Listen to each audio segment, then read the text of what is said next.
જિલ્લામાં 80મા સ્વાતંત્ર્ય દિવસ નિમિત્તે ગ્રામીણ વિસ્તારના વિદ્યાર્થીઓને અનોખી ભેટ આપવામાં આવે છે। વઢવાણ તાલુકાના માળોદ ગામની સરકારી શાળાને પ્રથમ વખત સેન્ટ્રલ એસીની સુવિધાથી સજ્જ કરવામાં આવી।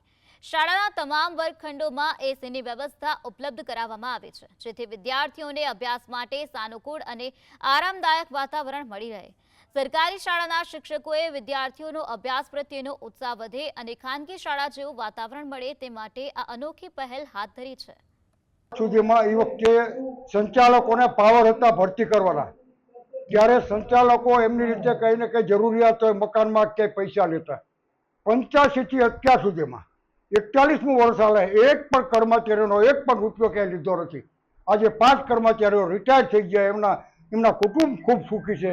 પણ ત્યારે અત્યારે 2 મહિનામાં એક ટીચર રિટાયર થાય, જે ગોપાલસિંહજી જાડેજા, એને શોખથી કે મારે એર કન્ડિશન આપવા, તો કદાચ જિલ્લાની અંદર પહેલી એર કન્ડિશન સ્કૂલ 15 દિવસ પહેલાં ચાલુ થઈ ગઈ। રિટાયર થાય ત્યારે 3 મહિનાની વાત, તેમ છતાં ફિટ થઈ ગયા।